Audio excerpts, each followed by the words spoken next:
Only one player could use this ball. The Jabulani was hated by all the players and managers at the 2010 World Cup. It ruined games and killed the hopes of winning a World Cup for many players and supporters. It seemed as if only one player really got to grips with it and could use it effectively, and this was very clear.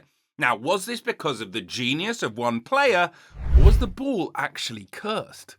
It's not uncommon for new types of football to be specifically launched for particular tournaments. The World Cup, which is the biggest tournament in football, has made use of footballs that were created specifically for the tournaments, including the famous Brazuca in 2014, Al Hilm in 2022, Al Rila in 2022, Jabulani 2010, and many others. Adidas has been making soccer balls since 1963, and they've been the official match ball maker of the World Cup since 1970. Adidas made its debut with the Telstar in the 1970 World Cup. Some of these balls received criticism, but none like the Jabulani in 2010. This new ball was made for the South African World Cup, the first World Cup ever in Africa. The ball itself is made from 8 spherically moulded panels and has a textured surface intended to improve aerodynamics. Adidas wanted to make the most accurate and roundest football ever, and as a result, they adjusted some of the features of existing footballs. So unlike the traditional 32-panel design, the Jabulani used just 8 thermally bonded panels made of synthetic materials. This created a larger, more striking surface and reduced inconsistencies. Also, the ball incorporated aero grooves, specific patterns of indentations to improve control and provide a more consistent trajectory during flight. Upon creation, the ball went through robotic kicking and wind tunnel testing at Loughborough University in England and the Adidas Football Lab in Germany. The ball passed the tests, and Adidas was convinced that the Jabulani was its most accurate ball. In 2009, the Jabulani was sanctioned by FIFA and announced as the official 2010 World Cup ball. And the Jabulani might be the most famous ball ever made, or should we maybe say infamous, thanks to its notoriety. The ball's name actually translates to rejoice, but it actually incited more criticism than praise. Iker Casillas said, "It's very sad that a competition as important as the World Championship will be played with such a horrible ball." Gianluigi Buffon also saw it as shameful for such a ball to be played in the World Cup competitions, where so many champions take part. Joe Hart of England, after training with the ball for several days, said, "Balls have been doing anything but staying in my gloves." Some players, like Brazilian goalkeeper Julio César, believed that the ball favoured the forwards and was against the keepers. Lionel Messi disagreed with that. He stated, "The ball is very complicated for the goalkeepers and for us." Regardless, some players actually loved the ball. However, one thing that most players who sang praises for the ball had in common was they were connected with Adidas. Frank Lampard said that the Jabulani is a very strong ball, feels very good, very true to hit. His fellow Chelsea teammate and goalkeeper Petr Cech said, "It's nice to catch because it feels good in the hands." Kaka and Arbeloa also sang the praises of the ball. But something was wrong with the ball, and their praises were coming from a place of bias. But what was wrong? Well, Maradona, trying to diagnose this, said, "I've tried it myself.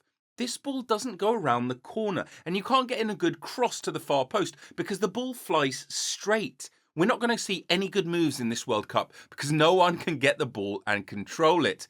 Was he right? Well, maybe he was. The way the ball dipped, swerved, and appeared to defy the laws of physics was astonishing. At the last moment, its path might change, as if taken away by a gust of wind.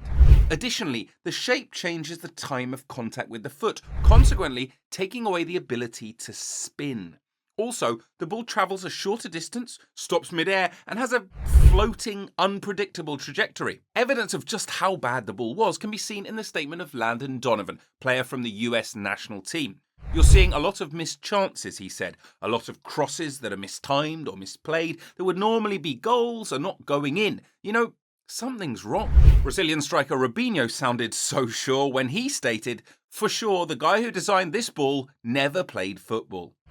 Craig Johnston, the former Liverpool midfielder and designer of the Adidas Predator ball, was particularly aggrieved by the havoc caused by the Jabulani. "Whoever's responsible for this should be taken out and shot for crimes against football," he stated. It was clear to most observant viewers of the tournament that shots, crosses, and long balls were going astray more often than would normally be expected. Stats from Opta confirmed that there were more misplaced passes up to the quarterfinals than in any of the previous 4 World Cups. Stats also show a drop in the number of goals scored compared to other World Cups. By my calculations, we have been denied at least 10 goals that were not scored in this World Cup so far because of the erratic and unstable flight of the Jabulani, Johnston, the ex-Liverpool player, stated. However, Adidas defended their ball, calling it revolutionary with new grip and groove technologies advancing football. FIFA also stood by the design, insisting that adequate tests had been done on the Jabulani and there were no issues. So, who is the one player who mastered the Jabulani? Well, it's Diego Forlan. 3 months before the 2010 World Cup, Diego Forlan asked Adidas to send him a Jabulani ball. At Atletico Madrid, Forlan, after training, stayed back, practicing moves with the ball, practicing his free kicks. His extra training paid off in the competition, as he scored a total of 5 goals, most of which were from outside of the box, showing he really did master the swerve and unpredictability of the ball's flight. You may have thought that the ball miraculously chose him, but it didn't. He bossed it as a result of his hard work. Forlan's first and second goals came against tournament host South Africa in the second group game. His first goal silenced the Vuvuzelas inside a rocking Nelson Mandela Bay Stadium as he picked the ball up some 30 yards from goal before letting fly. The ball swooped and swerved in multiple directions on its way to the back of the net, leaving the South African keeper rooted to the spot. Uruguay's quarter-final match against Ghana is best remembered for Luis Suarez's infamous handball, but Forlan also showed his mastery of the Jabulani in that match. Forlan scored a very controversial free kick, which later served as one of the instances to prove that the Jabulani was horrible. In the semi-final, Uruguay clashed with the Netherlands and lost, but Forlan still scored 2 goals, one of which was later voted best of the tournament. Now, thanks to the mastery of the Jabulani, Forlan had one of the most remarkable individual World Cup showings of all time. He won the Golden Boot and was also presented with the Golden Ball as the tournament's best player. Now, his great exploits led to conspiracy theories. Many asserted that Forlan possessed inside knowledge on how to maximise the benefits of the Jabulani, while others proposed that the ball might be controlled remotely. Forlan thinks he was lucky and his practice paid off. Do you believe that there's any chance of these theories being true? Or have you heard of another theory? Let us know in the comments section below.